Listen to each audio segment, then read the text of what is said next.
Bethesda just made a pretty massive announcement around Fallout 76. That the private test server will, for the time being at least, become the public test server. So anyone on PC owning a copy of the game in the Bethesda.net launcher can playtest updates early. And later today, some new content is actually going live on that server, which is pretty huge. I have a lot to talk about on that, some things people may not realize and the implications of it. But even further, there's a lot of other general news, a few additional details as far as when vending machines and display cases are coming back to the game, as we now approach 2 weeks since they've been disabled. They were originally disabled due to a duplication exploit, but there actually are several other exploits with the game, including one fairly massive one that hasn't really gone public yet, but I do have a video of and how this could become a very, very large problem for Bethesda. If you guys enjoy the content, there's a lot to go over. You can get subscribed. I should have a new video tomorrow going over all of this new content on the PTS, so you can look forward to that. Or even if you want to support the channel a bit further, I'm doing a deep 20% discount on my merch store,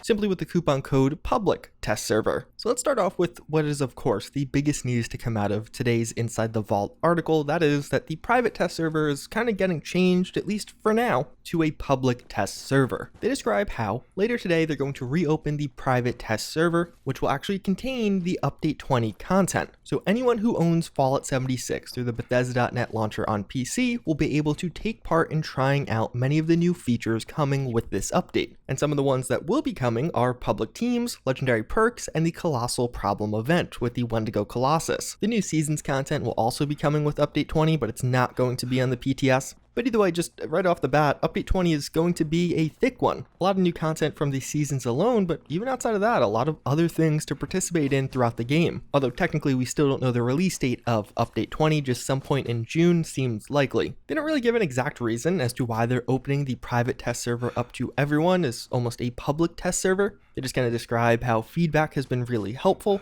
But this is a pretty massive and interesting change around this because, well, first off, if it wasn't clear from this post, Bethesda did further clarify there will be no NDA for this public branch of the test server. So when all this new content drops later today, you can talk about it. Bethesda does ask that people do give spoiler warnings for people that can't play early if you're on consoles, or alternatively don't want to try things out early. But like, I am fully planning to do a video on all this new stuff tomorrow, and now I can. Even though I could play on the private test server in the past, a lot of that content I still can't talk about, like some of the bugs that pop up that were eventually fixed. Although it does seem like if you are a Steam player, you will not have access to this. It is just for people who own the game on PC on the Bethesda.net launcher. If you're somebody who wasn't already in the PTS or just didn't follow it too closely, the way it worked was basically it would go up in phases. Similar to Fallout 76's beta, it was not up perpetually. It would go up for several weeks or months at a time, but then be taken down once an update was kind of viewed as complete. For example, with the most recent update to the game, Update 19,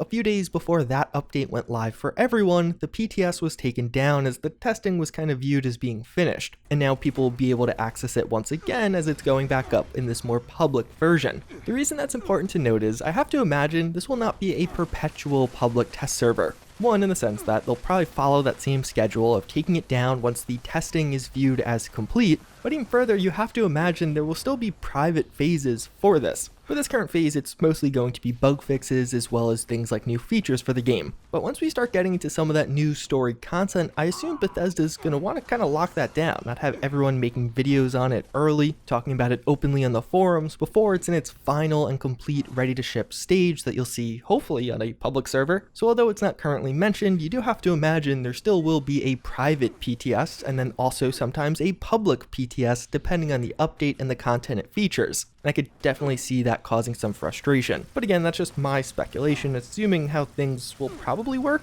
But for the foreseeable future, it's definitely going to be interesting to see how things evolve, at least on PC, as a result of this. Will hacking just be way more widespread in the PTS because people don't really care? Are there going to be almost less players wanting to grind new content once the update goes live publicly because they already played a bunch of it on the PTS? It definitely is a pretty considerable new change from Bethesda, and I'm happy to see where it goes. And to be clear, this still is with a focus on fixing or improving content before it goes live. So the PTS forums are also being open to everyone who participates in this on PC, so hopefully users will be able to provide feedback and get bugs fixed before they go live. And you do have to wonder if this is at all in response to some of the recent backlash backlash around the Fasnacht parade bug. They don't directly cite it here, but I could see that being a major motivation for doing something like this. It definitely is going to appease the community. And actually, just as a quick update on all of this, as I was editing this video, everything did go live. Again, I will full video out earlier tomorrow on all of this new content, but if you are on PC, own the game Bethesda.net, you could right now access the PTS. Although again, as we approach that 2-week anniversary on the disabling of vending machines and display cases, we do get an update from Bethesda. They mentioned how during this time they've been working to address a duplication issue, and although it took a little bit longer than they thought, they now believe they have the issue resolved. They are currently testing this fix, but hope to have a hot fix out next week to fix the issue as well as re-enable both display cases and vending machines. So that took a while, but perhaps on the new public test server, vending machines will be enabled already, or this fix may be live there for people to actually playtest it themselves. And at the end of this one, they add a note asking users that find a dupe method or spot another player abusing an exploit to actually report it to the customer support team. They also give some additional updates around Fasnacht. They reiterate how it is getting extended until June 9th, an extra week due to the delay we saw. But even further, with that response, they did promise a new free bundle that would pop up on the Atomic Shop. And here, they actually share what that bundle will include. The Blue Crazy Guy Fasnacht mask, which is just a retexture, a blue take on the Fasnacht mask you'd find in-game, a new red heart sign, and finally a new Ochre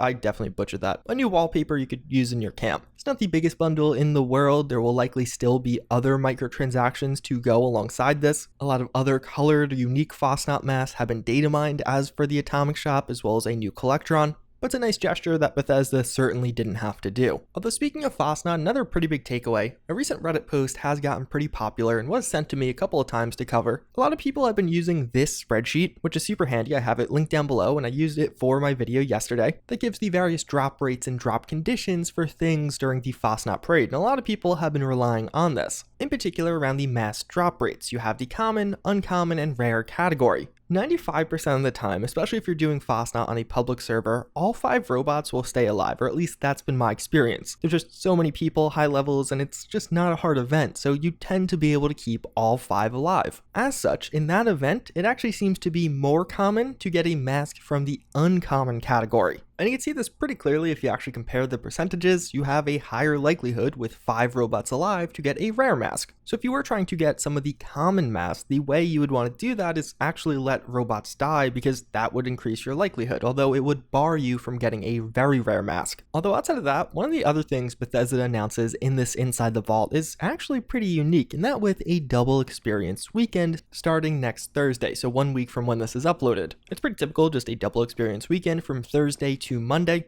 What is unique is it's during the current nuclear winter event, wherein you basically earn experience by playing the mode and then you get certain rewards in the mode. So if you're going to grind this, a good time would probably be when you're earning twice as much experience for an extended weekend. Or at least hypothetically that's how it should work, unless Bethesda makes it so only raw experience counts, not the doubled number, but I doubt that. Although one of the very frustrating aspects of this Battle Royale mode is, one, a ton of users just AFK in the mode. At least on PC, where I play the mode mostly, whenever there's a limited time event like this, you will find many users just sitting in a bush doing nothing. And frankly, although I don't really agree with this, I think it's stupid, probably should be AFK kicking if you just aren't moving in a bush or just aren't playing. The reason it gets really frustrating is it is very common to have someone or even multiple people on your team doing this. And it's not like once out of every 10 games, it's almost every other game in my experience. So now you are in a competitive PvP game mode where you are just down team members because they're choosing to AFK. And the frustrating part is they don't have to. When you join the mode, you could just set it so you don't autofill a team. You just will play solo, and when you're AFK, it doesn't really matter. And you might ask, well, why is this the case? It's a PvP mode. Why would people not PvP? And that's because Bethesda incentivizes it. The single biggest contributor to experience in this mode is time spent alive. You get 1 experience every 4 seconds, or you get 10 experience for downing a player and 20 experience for killing them. But what the end result ends up being, even if you have a great game where you get a ton of kills, you'll just get the vast majority of the experience in a given game from how long you could survive for. One of the best methods to survive, avoid PvP at all costs and just literally sit in a bush so nobody could find you to kill you. It's got to be one of the most backwards features to make it so actual PvP rewards so little and in a way actually hurts your overall experience gain. In a PvP mode, it's really dumb by Bethesda and it should be changed, but I doubt it will be. One of the other big aspects that needs fixing around the game are exploits, and they have continued. No other major dupe exploits have really popped up over the past couple of weeks since the display case disable, although one new one that may be on the horizon is actually a one abusing challenges in the game. I'm not going to go over any details as to how to do this, and the details don't seem to be out there all that much publicly, but more or less there is a way where you could have it so the challenge will just glitch out and keep completing itself, and in turn keep rewarding you the reward, which is atoms. And in turn, by using this, having it just sit there and autocomplete, you could get a lot of atoms, max out the atoms on your account, and it won't actually stop unless you disconnect or server hop. This is being sent over to Bethesda, so they have a full write-up on how to do it, and they can fix it before it goes wide publicly. But again, people have already figured out how to do this, it just isn't widespread. And although a glitch like this wouldn't be overtly harmful for individual players, in fact, it really would only be helpful for players, it would be immensely harmful for Bethesda, a huge blow to their Atom Shop revenue, especially because we've never really had an issue with atoms. You have to imagine Bethesda has some pretty good tabs on how many atoms you have and if you're getting them illegitimately, because it is such an important thing to them, but at the same time it's Bethesda with Fallout 76, so who knows what kind of tracking is in place around this. Either way, I'm very interested to see what happens with this one. Hopefully it ends up just getting patched and doesn't become a big story, but a way to get a ton of atoms would be a new exploit or glitch in the game, but I could only imagine it would warrant a very extreme response from Bethesda. Either way though, that's pretty much going to wrap it up for this video. Again, tomorrow I will have a longer video on all the new content that is now up on the public test server. Either way though, as always again, I thank you all for watching. I hope you found this video informative, and I hope to see you all next time. Later.